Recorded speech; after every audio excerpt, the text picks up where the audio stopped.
everyone. So in this video, I want to talk to you about the 3 simple steps I use to get started on wedding planning.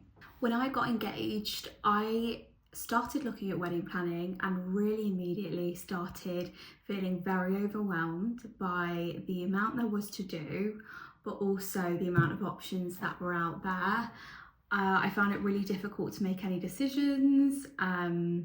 I felt like I had to be doing and exploring many more options than I actually felt like I had bandwidth to because of work. And ultimately, it stopped me from wanting to actually plan my wedding, which was a place I absolutely didn't want to be in. And it took me a while to get going again. Part of this period was over Christmas, so work was really busy, life was really busy, you're spending lots of money doing other things. So that might account for some of my lack of action, but I still found it really difficult to get back up and going again, which is why I've come up with these 3 things that might help you if you are embarking on the same journey. One of the biggest tips that we got when we were struggling to get going was one of our best friends who said, just get your venue sorted first and the rest will come. And I would say and pass on that tip to anyone I was talking to about wedding planning, because it definitely helps make that first step and channel all of our energy into finding the perfect venue for us. So that really helped to sort of simplify the first step by just finding the venue of our dreams. However, even when looking for your wedding venue and starting to think about where that's going to be, there's still so much to think about, and a place where lots of people gave us advice to start was by building our guest list. And in hindsight, this was absolutely the right thing to do. It makes total sense, because if you're going to start looking at wedding venues, you kind of need to know the numbers that you want at your wedding. It's one of the first things they will ask you if you do go around having a look at wedding venues. They'll say how many people you're expecting. Do you want that same group of people to be with you for the whole day?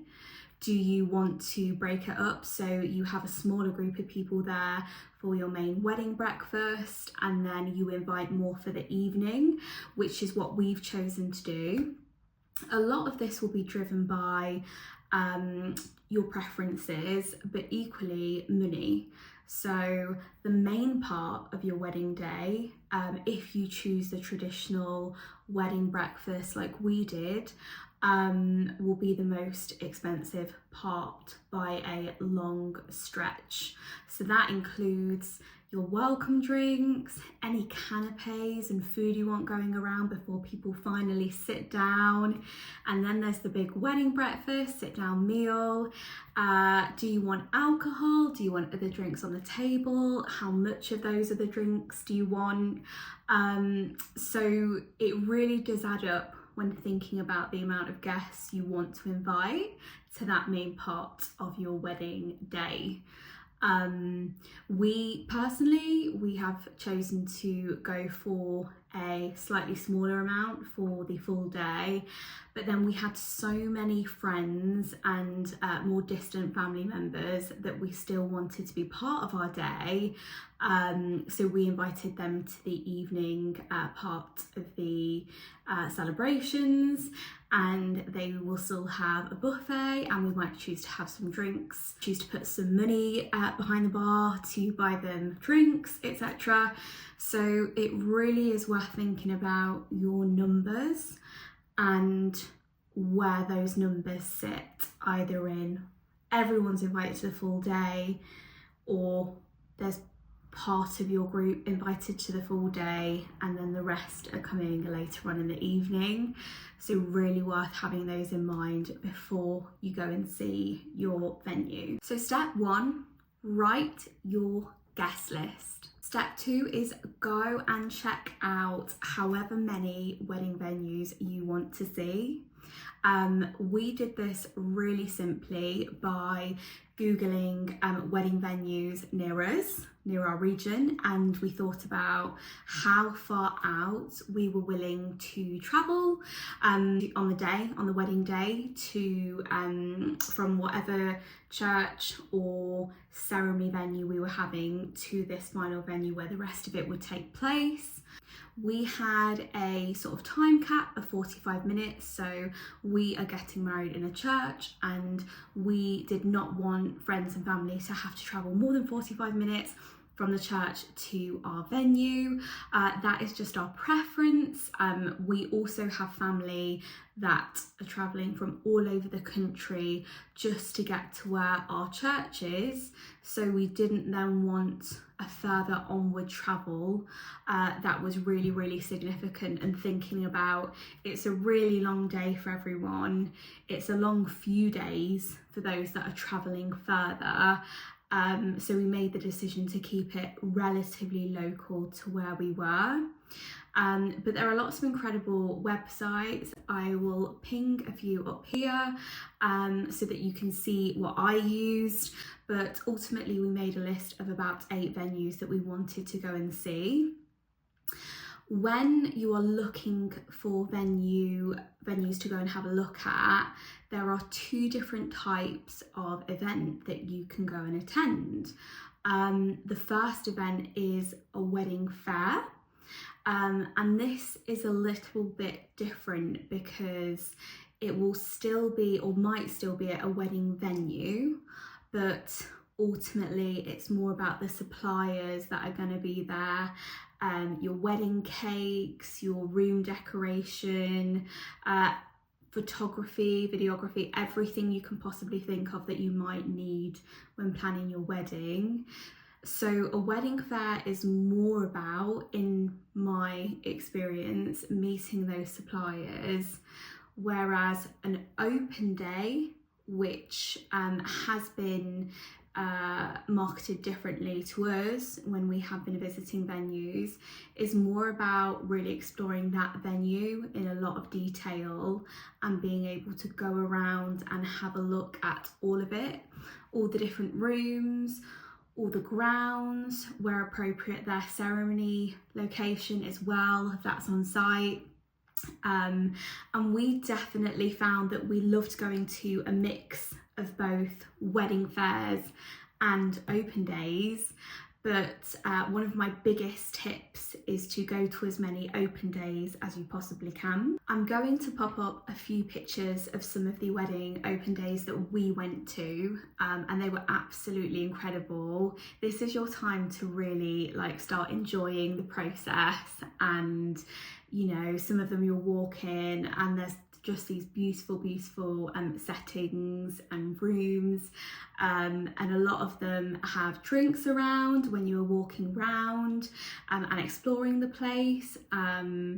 We were given Prosecco, we were given cocktails, my partner, who wasn't drinking, had orange juice. There's also very, very often, for both the fairs and the open days, the suppliers will be there for the food, so you'll be able to try some of their canapé style foods, maybe some of their other style foods, which is really cool because you get a real feel for how what kind of food that supplier is able to bring to your wedding and what style of food you would like at your wedding. And it really made us think outside of the box. The other really cool thing about going to see wedding venues is you can take whoever you want. Some places will almost give you free pre-reserved tickets to go and attend, but ultimately you never really need a ticket to go to any of them. You can show up, they're normally really great, they're really happy for your custom, they're really happy to show you around. But one thing I wish I did more was take all of my family, so me and my partner would go to all of them, but I'd really have liked my mum to have a look at the venues that we were looking at. I think my partner would have liked his mum and his family maybe to take a look at them too. And we just didn't think about inviting them at the time. We were very much wanting to do our own thing and have our own opinion on our venue. But take your family or friends or whoever you can, who you really value the opinion of, and will give you a really truthful perspective on whether they think this venue is great, because obviously they know you very well also, and will be able to help you make that decision.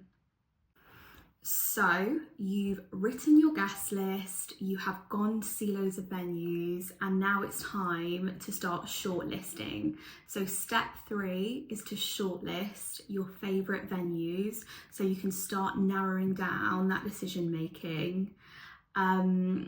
This took us quite a long time to get to, but eventually I made the spreadsheet, and in that spreadsheet it was very simple. I just had the names of the locations, I had the pros, cons, what's included, and this really helped as a bit of a visual to go, okay, these are all within our cost bracket, or maybe they're not. Here's what they offer, here's what they don't.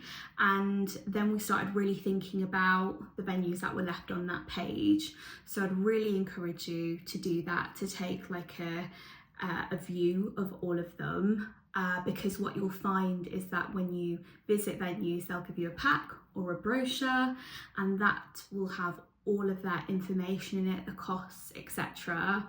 But it's quite hard to put all of that information together and review it and compare, basically. So we didn't create a massive job out of this.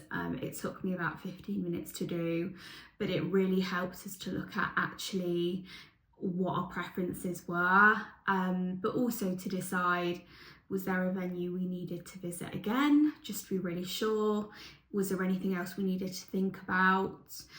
Some points that were really important to us, for example, having a quiet room for some of the more elderly members of the family.